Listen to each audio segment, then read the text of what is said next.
Thought I would jump on a little bit early. I'm James, your host, and this is Bob, the dog, the co-host. Welcome back, everyone who's joining us again, and welcome to all of the new folks. While we have some time, I just thought I would jump on and kind of jump on a little early and explain for anyone new here, sort of what happens here at CommunityFIT. So, on Fridays for 6 weeks, today being the first week and 5 following weeks, we'll be having our Working Within course/class. This experience in general kind of runs more like a course. It builds upon itself. And this go around, and I'll take a poll here in a bit to see who's new and who's joining for the first time. This class in particular has been through a number of iterations. So this is an expansion upon what we did last year, which was adjusting to change toolkit, which is nervous system's role in kind of change management. How do we move through change well or not well? But a lot of this course has also been with us for several years, specifically since the pandemic. And really, we've been working on nervous system regulation in a number of ways, whether it was rest and reset, was the nervous system toolkit before that, and it's sort of been an iteration. And so this is now where my work and this work is now. And we'll kind of talk about that here in a bit. On Wednesdays, we'd love for you to join us. It's a separate link. So Raymond, at some point, maybe a little bit later, can you drop in that link again? Because we're going to get asked. So on Wednesdays, we have a separate class called CORE, and that stands for Calm, Open, Realign, and Energize. That class has a little bit of movement, a lot of nervous system regulation, it's like a very practical class. I think that the two classes, in my mind, the two classes are interrelated. Wednesday's class is a little more practical. So if you're looking for an experience where you're like, I don't want to have to think, I just want to kind of drop in, do the thing, and feel better 30 minutes later, like that's the Wednesday class. This class is you're going to receive a lot of tools, a lot of thoughts. And if you're looking to change your life, this is the class for that. So this is the class where we're going to talk about what an integrated nervous system is, why it's important at work, and we're going to take it slow enough that you can integrate that into your work life, your home life, whatever. Again, the context that we're looking through nervous system regulation work through this time around is organizational settings. So at work, whether you are a team leader, maybe you're in charge of a team, maybe you're in charge of a unit, a branch, a division, a department, an organization, proper multiple organizations, wherever you find yourself in that leadership spectrum, this class will help with. This is sort of the unknown portions of leadership that no one else is going to teach you. Very few other places you're going to learn this at. That affects everything. And if you're not, this is how we get through those tough meetings. This is how we get through that overwhelm, that burnout, that exhaustion that the rest of us have from being kind of like production workers doing the work, right? Now, if you don't work at all, don't worry. You are going to be able to apply these same skill sets to your personal life at home, with friends, with yourself, whatever it is. So that's sort of the framework. The classes always begin around 12:15. They always end around 12:45. Drop whatever questions you have into the chat, and I will answer those at the end of class. Or if you'd prefer the QA function, you can drop them in there. Wednesday's classes are kind of collaborative. So anytime that you want to come on a little early and say, hey, I'd like to flesh out this idea or work on this body part or this technique, great. These classes are less collaborative in that way, and that we have sort of I have a theme for you that day, but whatever questions you have, whatever metabolization you need, drop it into the chat and I'll get to it sort of at the end. It, Thinking about starting this class today, I thought, I don't know that I've done a proper introduction of like who I am maybe ever in our online format. So I wanted to spend some time here because what we're going to be developing here is a little bit of a therapeutic relationship, right? Like we're gonna explore some not painful areas by any means, but some possibly high friction or some uncomfortable areas, more emotionally, more cognitively than physically, because that's what happens when we start exploring um, nervous system work, and we'll get to that. So a little bit about me. I have been in the wellness business for decades now, and I own my own business. I was a somatic therapist and a body worker for years, and then that transition, and I've worked with all of the big names, whether it's Dr. Stephen Porges, Dr. Stephen Levine, Bonnie Bainbridge Cohen, um, Deb Dana, Nakim Nadefa, like look them up, like all of that. So very well trained in nervous system work. And then I started to get more interested in like how does that apply in business settings? So then I started to consult and coach with a lot of school systems. So I've worked a lot with various school districts here in the greater Sacramento area. I worked a lot with in the medical field, whether it's here or Kaiser or Sutter or whatever, working in with different areas. And then 3 years ago, I started to work with the state and I kind of transitioned and I now work proper with the state. I work for the DMV and I'm in their organizational change management division. So I got to see how a lot of like on the ground, how people going through change, how people metabolizing work, how people are leading or being led, how all of that is affecting us. And last year, I enrolled in a Master of Business Psychology course. So I'm in grad school right now to study how all of this is really applied in the workplace. And I'm telling you all of that because sometimes when we get free courses, right? Like you just get to sign on at lunch and take this free thing or not take this free thing. We don't understand how to value it as well. And I want to tell you that like Western Health Advantage by offering these classes is doing the community a, a really good solid here, right? Like these are the courses that most organizations, most people would have to spend hundreds or thousands of dollars per individual to offer, and you get to take it for free at lunch. So, whatever questions you got, feel free to drop them into the chat. Now, a little bit about this course. Working Within is the title, and working just really has everything to do with like us working organizationally together, creating something together. And an integrated nervous system, what does that even mean, right? Sometimes when we are thinking about working with nervous systems, we're thinking, oh, this is the class that's going to calm me or ground me, or I'm going to achieve some other altered state, whatever that is. And there is a portion of that that is absolutely true. As you go through this, you are definitely going to learn how to do those things, but that's not what any of that means. Right? I think of an integrated nervous system as an intelligent nervous system, one that you are partnering with, one that you understand and that understands you, one that is dynamic, one that has capacity to deal with really tough scenarios and also understand well how to like what rest and relax without immediately falling to sleep, right? And one that that you can partner with to communicate better, to lead better, to navigate change better, to get more innovative and creative with, to build the emotional intelligence, to build the creative intelligence. All of that is directly related to how intelligent or integrated your nervous system is with your daily life. So that's sort of the context around what this is. And I've been thinking, like, how are we going to start this, right? I don't want it to just be, we're going to cover a lot.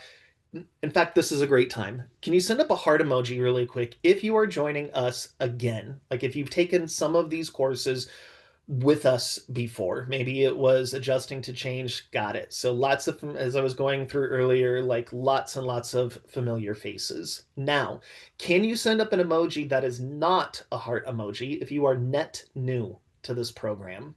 If you are just joining us for the first time, and great. So we've got some new folks. Welcome.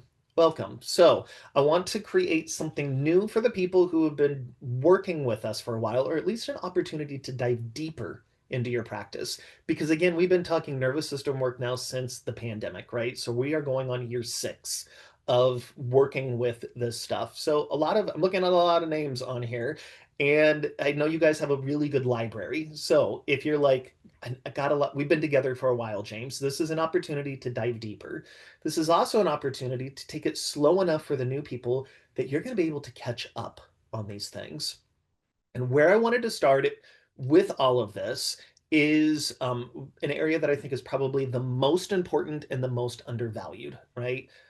My background, my bachelor's degree is in communication studies, and I think communication is quite literally the key to everything in life, and specifically organizational or in a work life. And when people hear communication, they automatically jump to like the words coming out of someone's mouth, or the words on a piece of paper, or the images, right? Anyone who has studied communication, and I'm sure as I say, you're going to go like, you're right.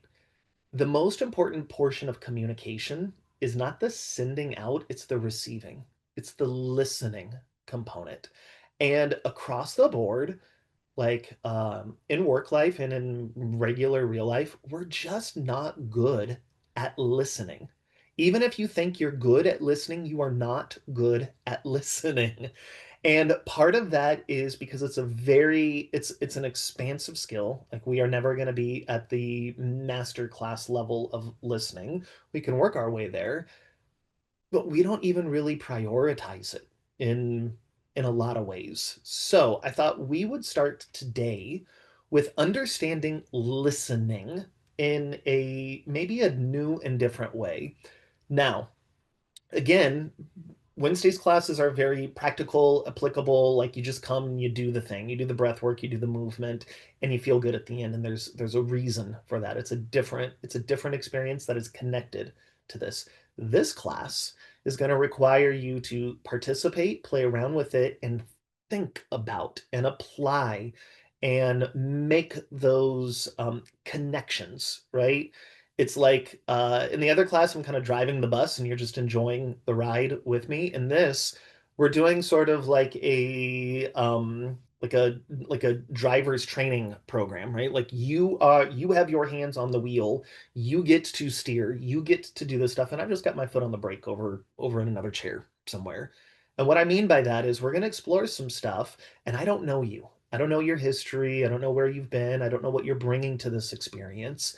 And so if something feels too much for you, right? Like if it's too much friction, too much discomfort, by all means, back off. Sit, listen, take a breath, take a break, take a breather. Maybe this is probably a really great class to have like a journal if you're a journaler, or your phone with you to jot down some notes, whatever it is. If you can be with that discomfort, whatever that is, right? Like an intrusive thought or a nervous system response, when you'll begin to understand what that is, in a way that is a little uncomfortable but feels therapeutic, I encourage you to stay with that, to be in that discomfort for a bit, because it is being in that discomfort that actually creates the capacity. It's learning how to pendulate in and out of that, titrate it in a way. These are all terms and theories we'll get to over the next few weeks. And if it's easy for you, if you're like, this is a breeze, this is not a problem, we probably haven't gone like, I encourage you to drive a little faster or drive a little slower and find an area where it feels like you are brushing up against some boundaries there, right? And I just wanted to set that context here, because the goal of all of this is for you and me and for all of us to have more capacity at work, to be more empathetic, to be more communicative, to just be better team members and team leaders at the end of the day, whether that's at work or at home. Okay. So we're going to start with listening and the concept of listening, but we're not going to like talk about it. We're going to feel into it with the body. And here's what I mean by that. So go ahead and get comfortable, whatever that means for you. If you have a firm chair, I would highly encourage you to sit in the firm chair. If you are in a ergonomic, super plush, super cushy chair, you can certainly do that. If you're on the couch, you can certainly do that. But if you're in a chair that has some like texture to it, some like stiffness to it, you're probably going to get more out of this just because you have more feedback. There's more to listen to versus being able to kind of like tune it out and feel comfy, right? Like we're looking for that little bit, that therapeutic level of discomfort. So I'm sitting in my chair and I'm going to have my feet on the floor and I'm just going to sit back. There's no need for perfect posture. There's no need to be anything. Just kind of sitting there. And let's just take a inhale and exaggerate your exhale. Some people feel more comfortable with numbers, so maybe it's an inhale to 3, exhale for 6. Some people don't prefer numbers. Maybe it's just a regular human being inhale and an exaggerated exhalation, whatever it is.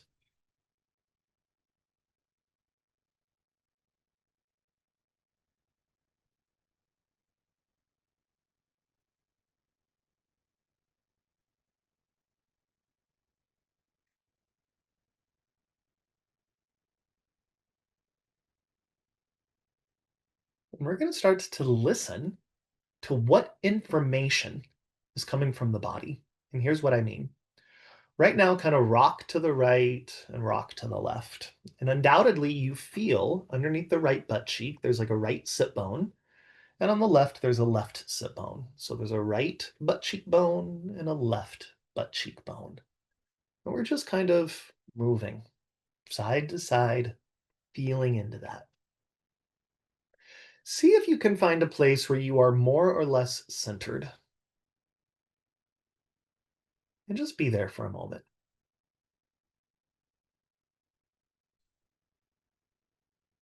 And I'm going to be really distinct with the language here. Very, very, very distinct. In between your right and your left sit bone is a pubic bone in front and a tailbone behind. And in between those, we're going to call that like a magical midline. It's an invisible, imaginary midline that goes straight up and down through the body. So I have a right sit bone and a left sit bone on either side of that imaginary midline. And I'm being distinct with my language here. The invitation is for you to squeeze, contract, pull together right and left sit bones towards midline. Yes, that is a muscle contraction. And I don't care if it's pelvic floor, butt cheeks, abs, use everything you got, right? Like squeeze it together. And then instead, change your mind. And I'm being distinct with my language. Release, relax, yield, and allow your sits bones to feel wider.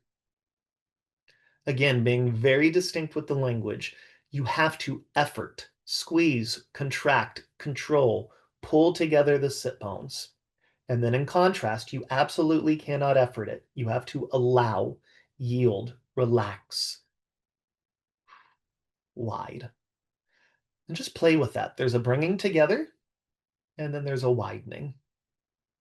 There's a bringing together, and there is a widening. Now, there's lots of listening capability here. Number one, listening to, are my right and my left sit bones more or less equally weighted? Am I in between? Listening for, am I able to pull this together and widen? Does one do it and the other one not? Or like what happens there? You're not doing it right. You're not doing it wrong. You're just doing it and listening. And then there's an opportunity to listen to what information is coming from your body as you do that. Are you going, this is ridiculous? Are you going, this is hard? I don't like this. This is uncomfortable. This reminds me about. Or what information is there, right? So listening to where am I in space, listening for what information is coming from the action, and then just paying attention to or absorbing what other information is there. So what is actually happening practically? What is happening as it's happening? And then what is that making me feel, right? So if we're relating to this workplace, right, it's like not only what information is going out, but like how are you receiving it? What's happening? And how is that creating an understanding here? We don't need to even apply that yet. It all literally starts with exercises like this. Like, oh, I can do that and I can do that, and there's more information there. Now, for some of you who prefer a physical practice, this might be it. right? This might be what you learned today. Boop, boop. And I'm going to tell you this, it is impossible to have an argument, to feel protective, if you are consciously allowing yourself to widen your sit bones. It is a nervous system response. When we feel fight or flight, when we feel intimidated and scared, our nervous system knows to clamp down and contract. By you widening, it is a message to your nervous system to let go and be more receptive. So if you're in an important conversation, with your husband, your wife, your teammate, your boss, your employee, whatever it is, and you can kind of feel into and relax and widen. I can be doing that while talking to you. You don't even know what's happening, but it is a nervous system cue for my body to allow to be more receptive. Now, for some of you, the physical practice is great. Some of us are ready for something a little bit different. So here's what I'd like you to do. Start to look around your space. Looking around your space, we're going to go into some objective noticing, right? This is some sensory foraging. And we're just going to name the things in the space. And that might sound like here's a wall, here's a piece of art, and there's a light, and a plant, and one book, two books, three books, a lot of books, a computer, a glass of water, a clock, a door. Bob the dog is over there. There's a floor, and a window, and out of the window, there's plants. And I'm just noticing the things in the room. What's above me? What's behind me? Just intaking it.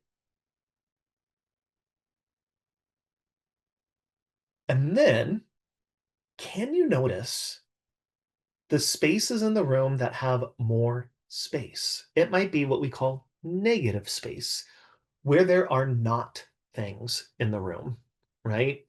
A prime example is if I was to look into a living room, I might see a couch and a table and a media stand and a plant. And those are the things in the room.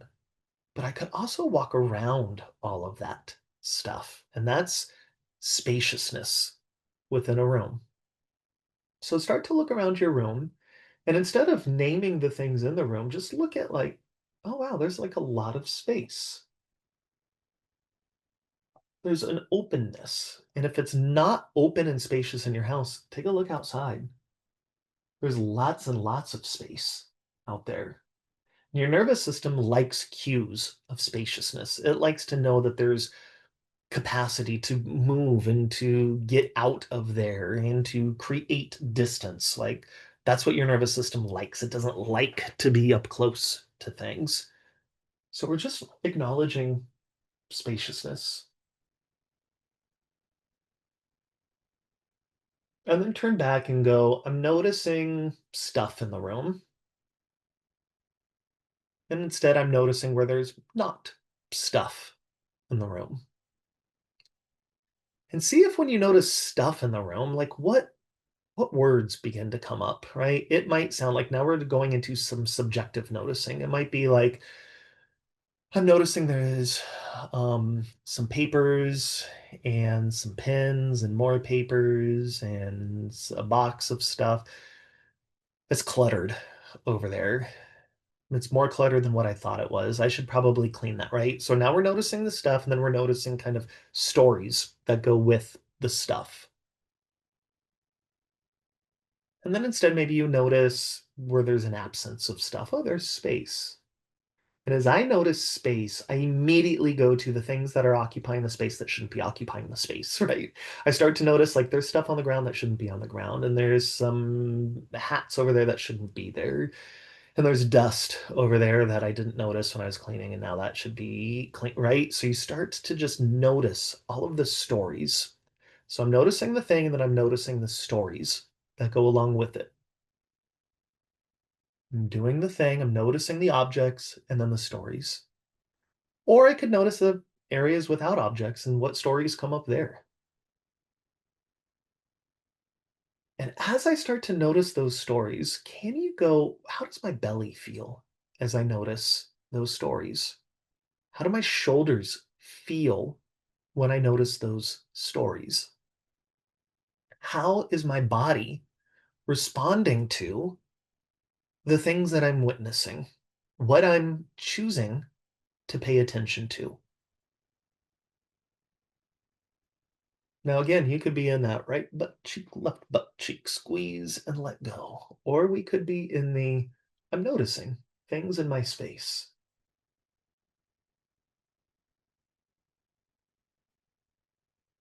Now, some of you are like physical movers, right? Like it's easier to notice things when I'm moving and I'm doing. Some of you are very affected by like environment, right? I can notice things when I'm paying attention to things outside of me. Third option, right? Option one, option two, the movement thing or the outside thing. Option three, close your eyes.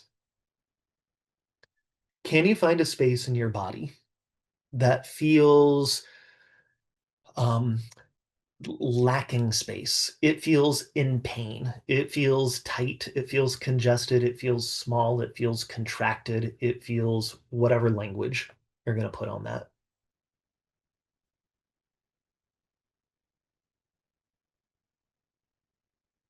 And just begin to notice, where is that area? For me, as I'm doing that, it's like my left shoulder right now. Inside of that left shoulder, it feels closer to midline. It feels tighter. It feels less good. And then in contrast, can you notice somewhere that feels the opposite of that? And that opposite might be an area that feels especially spacious. It might be an area that feels open. It might feel relaxed. It might feel expansive. One area might feel cold, one area might feel warm, right? You're just kind of noticing. And maybe you pendulate back and you go, I'm noticing the area that feels tight again. And then I change my mind and I notice the area that feels open. And if you have chosen to do this experience number three, go back to the area that feels especially tight, especially contracted. And can you notice around that lack of spaciousness, there is spaciousness all the way around it? The reason you're able to notice, for me, that tight left shoulder is because everything else feels not tight. And so, what I'm actually paying attention to there is the relationship between differences. I'm able to notice that tightness, that lack of spaciousness, because there's spaciousness all the way around it. In the way you can notice a chair in the middle of the room because of the space around it. In the way that you can notice you're contracting because there's a release all around it, or a release because I now know where middle is. And you're just learning to listen to triggers, moments in the body. But as you are paying attention to that thing that feels especially lacking spaciousness and noticing the spaciousness around it, does something change? Is there an unraveling or do things get tighter? Neither one is the right answer, neither one is the wrong answer. You're just noticing. And we're just listening to, as I notice that, what other things are coming up for me? What does my cognitive body have to say about this? Meaning my thoughts. What kind of thoughts are there? Are they calm? Are they steady? Or are they racing? Do I enjoy the thoughts or do I become triggered by the thoughts? How's my emotional body dealing with this? Understanding and metabolizing whatever experiment you're on right now, the movement one, the noticing the outside, or the noticing inside. You don't have to do all three. You pick one. What feelings are coming up? Do I like it? Do I not like it? Do I feel confronted by it or comforted by it? And how is my body responding to this? Do I want to leave? Do I want to move? Do I want to get out of here? What is my belly doing? Is my heartbeat racing? Am I breathing well? How are my shoulders? What am I experiencing right now as I learn to listen to my body? As I learn to listen to the thoughts and the emotions, not all jumbled together, but independently and in a constellation together. Now, so simple and not at all easy. So, which of these experiments are you going to choose to do for the rest of the week? Maybe it's the rocking and the squeezing, the releasing. Maybe it's the noticing. I'm just going to notice and then notice how that makes me feel. Or maybe it's internal, right? Like I notice a tight area, I notice a loose area, I notice the relationships, I notice the tight area with the loose area or the spacious area all around it. None of them are right, none of them are wrong, but you're not going to get any better about it, right? Until you have some repetitions in, until you put a little work in. And now, how does all of this apply? Well, nervous system regulation is about mindfulness, and mindfulness is all about being able to pay attention to change within the body, context and variability. What is going on, and how is what is going on change over time? That's nervous system regulation 101. How does it apply at work? What is actually happening between us, and what's happening underneath the current, and how is that affecting everything? And it starts by listening, not just listening to what someone is saying, not just reading, not just intaking, right? But really paying attention to and listening for what are the more subtle cues? What's their facial expression saying? How do I feel when they're talking to me? How do I sense their feeling when I'm talking to them? And these are all things that we'll kind of explore later when we get into some co regulation and some tools and techniques. But I wanted to intentionally take this a little slow, uncomfortably slow today because this is the foundation of the work, right? And we're learning to listen to and listening for the internal signals coming through. That's mindfulness and directly applying it to where else am I noticing this? So, which of these experiments are you going to do? And when you find yourself in a conversation this week, whether it is over over a Zoom meeting, a Teams meeting, whatever it is, or even better yet, in front of people, paying attention to what is actually being said here, right? Like the baseline. What is not being said here? What is being intended here? What is being insinuated here? And how is all of that making me feel? How does my gut respond to it? How does my heart respond to it? And then just kind of noticing, how does that make me, what actions does that make me want to do next? Am I at my best? And is there an intervention I could do that would get me closer to my best? I'll stick around for whatever questions you got. I hope you continue to join us and spread the word on the class. Again, this one was intentionally slow. Thank you, Raymond, for dropping in that Wednesday class Zoom link. If you're looking for just that like practical, get in, play with it, that's Wednesday. This one, like I said, that changes your day. This one changes your life. So, whatever questions you got, stick with it. Drop them in the chat. Thank you all for joining us. I really, really appreciate it. And as always, thank you, Raymond, for everything you do for the program. Bye for now, everybody.